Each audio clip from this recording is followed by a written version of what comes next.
अध्याय 12। परहित सरिस धर्म नहीं भाई। पाठ परिचय।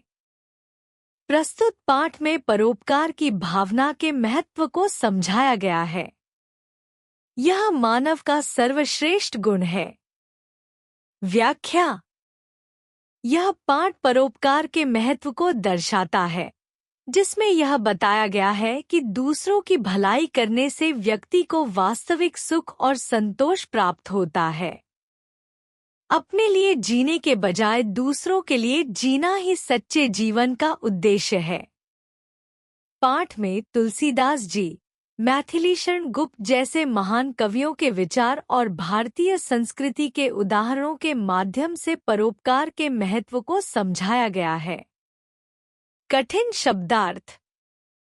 विरल दुर्लभ, विनीत विनम्र, कुफल बुरा फल, पौरुष पुरुषार्थ, पशु प्रवृत्ति पशु का स्वभाव, साधुन पच्छे गुणी व्यक्ति। उपकार का अर्थ है भलाई करना। अपना उपकार तो सभी करते हैं, परंतु पर अर्थात दूसरों का उपकार विरले ही करते हैं। वैसे सच्चा आनंद अपने उपकार से नहीं, पर के उपकार से मिलता है।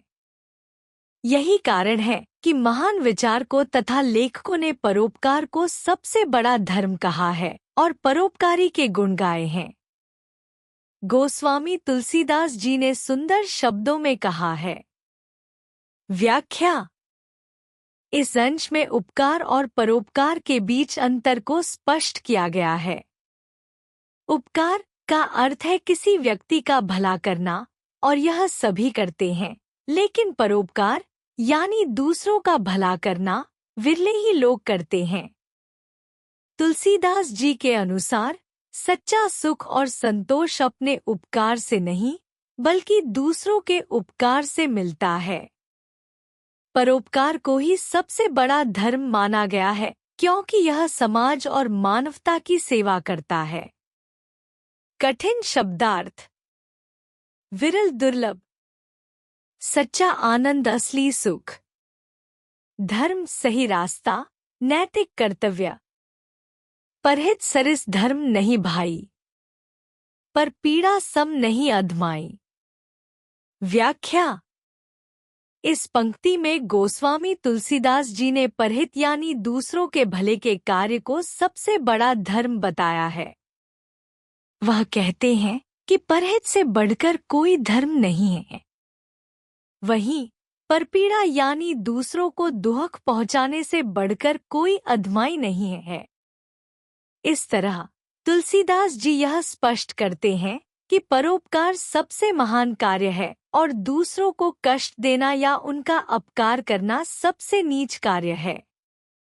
कठिन शब्दार्थ। परहित दूसरों का भला, धर्म सही कार्य या नैतिक कर्तव्य, पीड़ा दुख, अधमाई नीचता या पाप। पाठ का अंश। तुलसीदास द्वारा रचित ये पंक्तियां मनुष्य के मानवीय गुणों की ओर संकेत करती हैं। मनुष्य का सबसे विशिष्ट गुण है परोपकार, जिसमें समाज कल्याण निहित है।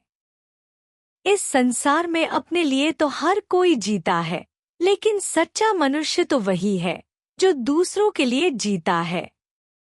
व्याख्या। तुलसीदास जी की यह पंक्तियां परोपकार के महत्व को समझाती हैं। वह कहते हैं कि मनुष्य का सबसे विशिष्ट और श्रेष्ठ गुण परोपकार है, जिसमें समाज की भलाई छिपी होती है। हर व्यक्ति अपने स्वार्थ के लिए जीता है, लेकिन सच्चा और महान व्यक्ति वही है जो दूसरों के भले के लिए जीता है। इस संसार में परोपकार की भावना ही मानवता को उत्कृष्ट बनाती है और यही वास्तविक धर्म है। कठिन शब्दार्थ। विशिष्ट, खास, विशेष, सार्थक, महत्वपूर्ण, उद्देश्यपूर्ण। स्वार्थ, अपने लाभ के लिए किया गया कार्य। मानवता, मानवों की भलाई और सहयोग की भावना। मनुष्य जब अपने लिए कोई कार्य करता है, तो उसे अद्भुत सुख की प्राप्ति होती है। लेकिन वही मनुष्य जब दूसरों के लिए कार्य करता है, तब जो सुख प्राप्त होता है वह अवर्णनीय है। व्याख्या। यह पंक्ति यह बताती है कि जब मनुष्य केवल अपने लिए काम करता है तो उसे एक सामान्य सुख प्राप्त होता है, लेकिन जब वह दूसरों की भलाई के लिए कार्य करता है तो उसे एक गहरे अवर्णनीय सुख की अनुभूति होती है। इसका अर्थ यह है कि जब हम अपने स्वार्थ से ऊपर उठकर दूसरों के भले के लिए काम करते हैं तो जो आंतरिक संतोष मिलता है वह शब्दों से नहीं बताया जा सकता। यह सुख न केवल शारीरिक बल्कि मानसिक और आत्मिक भी होता है। कठिन शब्दार्थ। अद्भुत, अत्यंत अद्वितीय, जो सामान्य से परे हो। अवर्णनीय, जो शब्दों से व्यक्त न किया जा सके, जिसका कोई विवरण न हो। स्वार्थ, अपने लाभ के लिए किया गया कार्य। हमारे देश में प्राचीन काल से ही परोपकार की भावना प्रबल रही है। परोपकार से संबंधित अनेक विचार हमारे धार्मिक ग्रंथों जैसे रामायण, महाभारत, श्रीमद् भगवद गीता आदि में वर्णित है। हमारे पूर्वजों में परोपकार की भावना पर्याप्त मात्रा में थी, जिनके वर्णन से अनेकों पुस्तकें भरी पड़ी हैं। व्याख्या। यह अंश हमें बताता है कि भारतीय संस्कृति में प्राचीन काल से ही परोपकार का विशेष स्थान रहा है। हमारे धार्मिक ग्रंथों में जैसे रामायण, महाभारत और श्रीमद् भगवद गीता में परोपकार के महत्व और उसके संबंधित विचारों का वर्णन किया गया है। हमारे पूर्वजों ने परोपकार को एक महान कार्य माना था और उन्होंने इसे अपने जीवन का हिस्सा बनाया। इसके उदाहरण हमारे धार्मिक ग्रंथों और पुस्तकों में भरे पड़े हैं, जो हमें सिखाते हैं कि दूसरों की भलाई के लिए कार्य करना ही सच्चा धर्म है। कठिन शब्दार्थ। प्राचीन काल, प्राचीन युग, पुराना समय। परोपकार, दूसरों के भले के लिए कार्य करना, परहित। वर्णित, बताया गया, विवरण दिया गया। पूर्वजों, हमारे पूर्वकाल के लोग, जो हमारे पुरखे रहे हैं। प्रकृति के अवयवों पर दृष्टिपात करने से ज्ञात होता है कि वे स्वाभाविक रूप से परोपकारी हैं। सूर्य अनादिकाल से प्रकाश और ऊष्मा प्रदान कर मानव को जीने योग्य वातावरण प्रदान कर रहा है। नदियां तथा वायु दूसरों के लिए बहती हैं। व्याख्या। इस अंश में प्रकृति के विभिन्न तत्वों के परोपकारी गुण को उजागर किया गया है। सूर्य, नदियां और वायु ये सभी अपने स्वाभाविक गुणों के कारण बिना किसी स्वार्थ के मानवता की सेवा कर रहे हैं। सूर्य ने हमेशा से पृथ्वी पर जीवन को संभव बनाने के लिए प्रकाश और गर्मी प्रदान की है। इसी तरह नदियां अपना पानी बहाकर मनुष्य और अन्य जीवों की प्यास बुझाती हैं, और वायु भी हर जगह बहे बिना किसी भेदभाव के शुद्ध ऑक्सीजन प्रदान करती है। इस प्रकार इन प्राकृतिक अवयवों को परोपकारी के रूप में देखा गया है, क्योंकि वे दूसरों के भले के लिए बिना किसी स्वार्थ के कार्य करते हैं। कठिन शब्दार्थ। अवयव, तत्व, घटक। दृष्टिपात, नजर डालना, ध्यान से देखना। ऊष्मा, गर्मी, ताप। वायु, हवा, वायुमंडल की गैस। इसी प्रकार वृक्ष हमें अनेक प्रकार के फल देते हैं, परंतु कभी अपने फल स्वयं नहीं खाते, नहीं अपनी छाया में बैठते हैं। मेघ भी दूसरों के लिए जल बरसाते हैं, और फूल भी अपनी सुगंध दूसरों के लिए बिखरते हैं। व्याख्या। इस अंश में प्रकृति के और भी उदाहरण दिए गए हैं, जो परोपकार की भावना से प्रेरित हैं। वृक्ष अपने फल हमें देते हैं, लेकिन वे स्वयं इन फलों को नहीं खाते और न ही अपनी छाया का आनंद लेते हैं।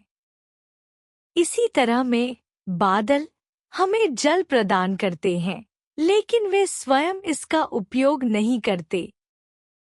फूल भी अपनी खुशबू दूसरों के लिए फैलाते हैं, न कि अपने लिए। इन सभी प्राकृतिक तत्वों का मुख्य उद्देश्य दूसरों का भला करना है, बिना किसी स्वार्थ के। यह दिखाता है कि परोपकार केवल मानव ही नहीं, बल्कि पूरी प्रकृति का स्वभाव है। कठिन शब्दार्थ। मेघ, बादल, आकाश में जल की हल्की मोटी परत। जल, पानी, सुगंध, खुशबू, मीठी महक। इसका अर्थ यह है कि संपूर्ण प्रकृति ही हमें परहित का संदेश देती है। इसलिए कहा भी गया है, वृक्ष कभुर नहीं फल भखें, नदी न संचय नीर। परमारथ के कारण साधुन धरा शरीर। व्याख्या। इस अंश में यह कहा गया है कि संपूर्ण प्रकृति हमें परहित का संदेश देती है। उदाहरण के रूप में वृक्ष और नदियों का उल्लेख किया गया है। वृक्ष कभी अपने फल नहीं खाते और नदियां कभी अपनी जलधारा स्वयं नहीं रोकती। दोनों का उद्देश्य केवल दूसरों को लाभ पहुंचाना होता है। इसी प्रकार प्रकृति के अन्य तत्व भी हमारे भले के लिए कार्य करते हैं। इन उदाहरणों से यह स्पष्ट होता है कि परोपकार की भावना प्रकृति के हर अंग में विद्यमान है और हमें भी उसी भावना को अपनाना चाहिए। कठिन शब्दार्थ। वृक्ष, पेड़ जिस पर फल और पत्तियां होती हैं। संचय, संचय करना, जमा करना। नीर, पानी। साधुन, अच्छे, योग्य लोग। धरा, पृथ्वी, भूमि। परहित की यह भावना ही मनुष्य को पशु की श्रेणी से अलग करती है। पशु परहित की भावना से शून्य होता है। उसके कार्य मात्र अपने तक सीमित होते हैं। मैथिलीशरण गुप्त की निम्न पंक्तियां इस बात को सिद्ध करती हैं। यह पशु प्रवृत्ति है कि आप ही चरे। मनुष्य है वही जो मनुष्य के लिए मरे। व्याख्या। इस अंश में परहित की भावना की महिमा को बताया गया है। यह कहा गया है कि मनुष्य की विशेषता ही यही है कि वह दूसरों के लिए जीता है, जबकि पशु केवल अपने लिए जीते हैं। मनुष्य की असली पहचान तब होती है जब वह अपने स्वार्थ को छोड़कर दूसरों की भलाई के लिए कार्य करता है। मैथिलीशरण गुप्त की ये पंक्तियां यह स्पष्ट करती हैं कि केवल वही मनुष्य असली मनुष्य है जो दूसरों के भले के लिए अपना बलिदान करता है, न कि वह जो केवल अपने लिए जीता है। कठिन शब्दार्थ। परहित, दूसरों का भला करना, परोपकार। प्रवृत्ति, स्वभाव, आदत। श्रृंखला, श्रेणी, वर्ग। वैसे भी भारतीय संस्कृति और सभ्यता का आधार प्राचीन काल से त्याग और बलिदान ही रहा है। यहाँ ऐसे महापुरुषों ने जन्म लिया जिन्होंने अपना सर्वस्व मानव जाति के लिए समर्पित कर दिया। पौराणिक कथाओं में भी इसके उदाहरण मिलते हैं। व्याख्या। इस अंश में भारतीय संस्कृति और सभ्यता की मूल अवधारणा को बताया गया है, जो त्याग और बलिदान पर आधारित है। भारतीय संस्कृति में महापुरुषों का आदर्श हमेशा परोपकार और मानवता के लिए समर्पण रहा है। ये महापुरुष न केवल अपने व्यक्तिगत सुख के लिए, बल्कि समाज और मानवता के भले के लिए अपना सर्वस्व त्याग करते थे। पौराणिक कथाओं में भी इस प्रकार के बलिदान के उदाहरण देखने को मिलते हैं, जैसे भगवान श्री राम ने वनवास के समय अपना ऐश्वर्य और सुख त्याग दिया, या महर्षि दधीची ने देवताओं के लिए अपनी हड्डियां दान की। इन महापुरुषों के त्याग और बलिदान ने भारतीय समाज को सशक्त और प्रेरित किया। कठिन शब्दार्थ।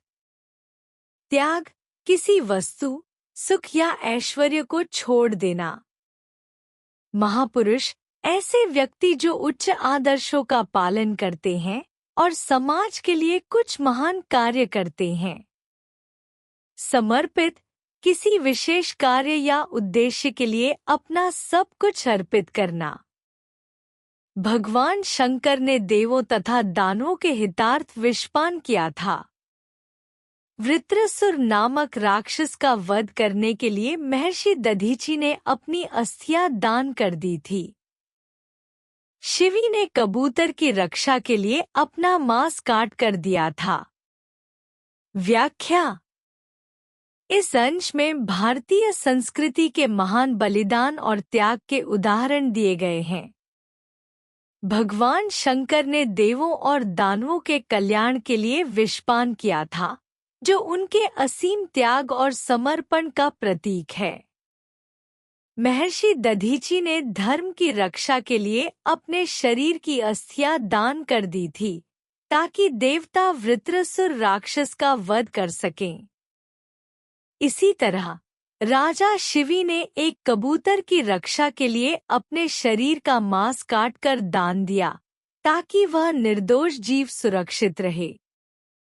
यह सब उदाहरण दिखाते हैं कि महानता केवल स्वयं के लिए नहीं होती, बल्कि दूसरों के कल्याण के लिए भी अपने आप को बलिदान करना होता है। कठिन शब्दार्थ। विषपान, विष का सेवन करना। भगवान शंकर ने देवों के भले के लिए यह किया था। वृत्रासुर, एक राक्षस जिसका वध देवताओं के द्वारा किया गया। महर्षि दधीची, एक महान ऋषि जिन्होंने धर्म की रक्षा के लिए अपनी हड्डियां दान की। भारतीय स्वातंत्र्य समर में भी अनेक वीरों ने देशहित के लिए हंसते हंसते अपने प्राणों को न्योछावर कर दिया। भारत माता के अनेक वीर सपूत अपनी चिता किए बगैर फांसी के फंदे पर झूल गए। इसके पीछे परहित की भावना ही थी। व्याख्या। इस अंश में भारतीय स्वतंत्रता संग्राम के शहीदों की बलिदान की भावना को उजागर किया गया है। स्वातंत्र्य संग्राम के दौरान अनेक वीरों ने देश के लिए अपने प्राणों की आहुति दी। उनका उद्देश्य केवल अपने जीवन की रक्षा नहीं था, बल्कि वे राष्ट्र की स्वतंत्रता के लिए अपने प्राणों का बलिदान करने को तैयार थे। इन वीरों ने न केवल युद्ध में भाग लिया, बल्कि फांसी के फंदे पर झूलने से भी नहीं हिचके। उनके इस बलिदान के पीछे केवल परहित की भावना, यानी देशहित की भावना ही थी, जिसने उन्हें अपने प्राणों की आहुति देने के लिए प्रेरित किया। इस प्रकार यह अंश हमें प्रेरित करता है कि जब एक व्यक्ति दूसरों के भले के लिए अपने व्यक्तिगत स्वार्थ को नकार देता है, तो वह वास्तव में महान बनता है। कठिन शब्दार्थ। न्योछावर, बलिदान करना, त्याग करना, किसी वस्तु या प्राणों को समर्पित करना। भारत माता, भारत को एक मातृरूप में दर्शाने वाली संज्ञा, भारत की प्रतीक। सपूत, वीर पुत्र, देश के लिए बलिदान करने वाला व्यक्ति। चिता किए बगैर बिना जलाए गए शरीर, फांसी पर लटकने का संकेत। कहा जाता है कि परोपकार से सच्चे आनंद की प्राप्ति होती है। राजकुमार सिद्धार्थ परोपकार की भावना से ही गौतम बुद्ध बने तथा दान और करुणा का आलोक बिखेरते रहे। ईसा मसीह ने पत्थरों की चोटें सहीं, लेकिन परोपकार का मार्ग नहीं छोड़ा। यहाँ तक कि अपने विरोधियों के लिए ईश्वर से क्षमा भी मांगी। नानक ने खरा सौदा परोपकार से ही किया था। परोपकारियों की परंपरा बहुत लंबी है। इसे पृष्ठों पर अंकित करना या गिनना नामुमकिन है। ऐसा नहीं है कि दूसरों का हित या सहायता धन के द्वारा ही की जा सकती है। व्याख्या। इस अंश में परोपकार के महत्व और इसके माध्यम से प्राप्त होने वाले सच्चे आनंद पर प्रकाश डाला गया है। यहाँ पर यह बताया गया है कि महान व्यक्तियों ने अपनी परोपकारी भावना से समाज के लिए कार्य किए और उन्होंने अपने व्यक्तिगत स्वार्थों को त्याग कर दूसरों के भले के लिए जीवन बिताया। गौतम बुद्ध ने परोपकार के मार्ग पर चलकर दान और करुणा का प्रसार किया। ईसा मसीह ने पत्थरों की चोटें सही लेकिन परोपकार का रास्ता नहीं छोड़ा और नानक जी ने खरा सौदा के माध्यम से परोपकार का आदर्श प्रस्तुत किया। इन सभी महापुरुषों ने अपने जीवन में परोपकार को सबसे ऊंचा स्थान दिया और इससे सच्चे आनंद की प्राप्ति की। यहाँ यह भी कहा गया है कि परोपकार केवल धन से नहीं होता। यह एक भावना है जो किसी भी रूप में हो सकती है, चाहे वह किसी को समय देना हो, सहारा देना हो या उनके साथ अच्छा व्यवहार करना हो। इस प्रकार परोपकार की परंपरा अनगिनत है और इसे मात्र शब्दों में बयां करना मुश्किल है। कठिन शब्दार्थ। ईसा मसीह एक धार्मिक नेता जिन्होंने परोपकार की भावना से अपने विरोधियों के लिए भी क्षमा मांगी। नानक सिख धर्म के संस्थापक जिन्होंने परोपकार की भावना से खरा सौदा किया। खरा सौदा नानक जी द्वारा किया गया परोपकार का कार्य जो विश्व में अच्छाई फैलाने वाला था। निर्धन भी परहित कर सकता है। इस बात को यह कहावत पुष्ट करती है, डूबते को तिनके का सहारा काफी है। व्याख्या। इस अंश में यह कहा गया है कि परोपकार केवल धनवान व्यक्ति से नहीं, बल्कि निर्धन व्यक्ति से भी हो सकता है। यह बात इस प्रसिद्ध कहावत द्वारा स्पष्ट की गई है, जिसमें कहा गया है कि जब कोई संकट में हो और सहायता की आवश्यकता हो, तो एक तिनके का सहारा भी उसे बचाने के लिए पर्याप्त हो सकता है। इसका अर्थ है कि किसी के लिए मदद की भावना रखने से और अपने सामर्थ्य के अनुसार सहायता करने से, चाहे वह कितना भी छोटा क्यों न हो, फर्क पड़ सकता है। यह परोपकार की असली भावना है, जो सिर्फ धन या संसाधनों पर निर्भर नहीं होती, बल्कि व्यक्ति की इच्छा शक्ति और दयालुता पर निर्भर करती है। कठिन शब्दार्थ। निर्धन, गरीब, जिसके पास धन नहीं होता। परोपकार, दूसरों के भले के लिए किया गया कार्य। डूबते को तिनके का सहारा काफी है। यह कहावत इस तथ्य को दर्शाती है कि जब कोई व्यक्ति कठिनाई में हो, तो थोड़ी सी भी सहायता, भले ही वह छोटी हो, बहुत लाभकारी हो सकती है। परहित करने का इच्छुक व्यक्ति अपने लिए मौका खोज ही लेता है। चाहे किसी नेत्रहीन को रास्ता पार कराना हो, घायल को अस्पताल पहुंचाना हो, किसी के प्राण बचाने के लिए रक्त देना हो, वह कभी पीछे नहीं हटता। इतिहास में इसके अनेक उदाहरण हैं। वहीं हम अपने दैनिक जीवन में भी इस प्रकार के परोपकार पूर्ण कार्य होते देखते हैं। व्याख्या।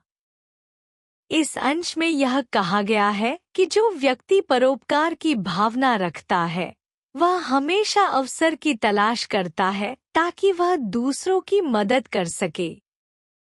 चाहे वह किसी नेत्रहीन व्यक्ति को रास्ता पार कराने की बात हो, घायल व्यक्ति को अस्पताल पहुंचाने की, या फिर किसी के जीवन को बचाने के लिए रक्त देने की, परोपकारी व्यक्ति कभी भी अपनी सहायता देने से पीछे नहीं हटता। यह तथ्य केवल इतिहास में ही नहीं, बल्कि हमारे रोजमर्रा के जीवन में भी दिखाई देता है, जहां लोग बिना किसी स्वार्थ के दूसरों की मदद करते हैं। यह प्रेरणा देता है कि हमें भी इस प्रकार की परोपकारी भावना से प्रेरित होकर दूसरों की मदद करनी चाहिए। कठिन शब्दार्थ। परोपकार, दूसरों के भले के लिए किया गया कार्य। नेत्रहीन, जो व्यक्ति अंधा हो। रक्त देना, किसी की मदद के लिए रक्तदान करना, जो कि जीवन रक्षक हो सकता है। सहायता, मदद करना। प्रेरणा, प्रेरित करना, किसी अच्छे कार्य के लिए उत्साहित करना। परोपकार में ही जीवन की सार्थकता है। परोपकार की भावना ही पुण्य है, लेकिन वर्तमान युग में मनुष्य स्वार्थ तथा अन्य दुर्गुणों के कारण परहित से कुछ दूर हो गया है। इसके अभाव में मानव जाति, मानव सभ्यता एवं संस्कृति का अस्तित्व संकट में पड़ सकता है। इसलिए हमें मात्र अपने लिए ही न जीकर दूसरों के लिए भी जीना चाहिए। व्याख्या। इस अंश में यह बताया गया है कि परोपकार ही जीवन का असली उद्देश्य और सार्थकता है। परोपकार की भावना ही पुण्य है, जो व्यक्ति के जीवन को महान बनाती है। हालांकि आजकल के युग में स्वार्थ और अन्य बुरे गुणों के कारण लोग परोपकार से दूर होते जा रहे हैं। यदि यह स्थिति बनी रहती है, तो मानव जाति और संस्कृति का अस्तित्व संकट में पड़ सकता है। इसलिए हमें सिर्फ अपने लिए नहीं, बल्कि दूसरों के लिए भी जीने की आवश्यकता है, ताकि समाज में अच्छाई, दया और सहानुभूति बनी रहे। कठिन शब्दार्थ। परोपकार, दूसरों की भलाई के लिए किया गया कार्य। पुण्य, अच्छे और धार्मिक कार्यों के परिणामस्वरूप मिलने वाली सकारात्मक ऊर्जा। स्वार्थ, केवल अपने लाभ को सोचने की प्रवृत्ति। दुर्गुण, बुरी आदतें या दोष। अस्तित्व, जीवन या अस्तित्व का होना। संदेश। परोपकार की भावना मनुष्य को श्रेष्ठ बनाती है। ब्याह। यह अंश परोपकार की गहरी महत्ता को दर्शाता है। परोपकार एक व्यक्ति की आत्मा और व्यक्तित्व को निखारता है।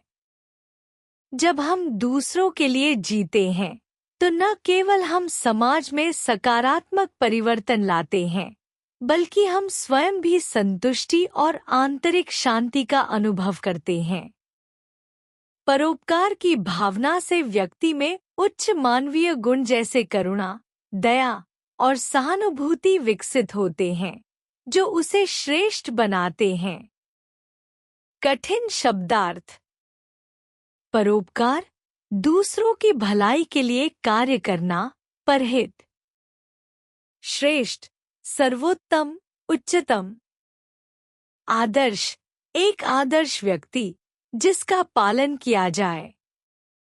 संतुष्टि, संतोष, आत्मिक शांति। शुद्ध भावना, निस्वार्थ और नेक भावना।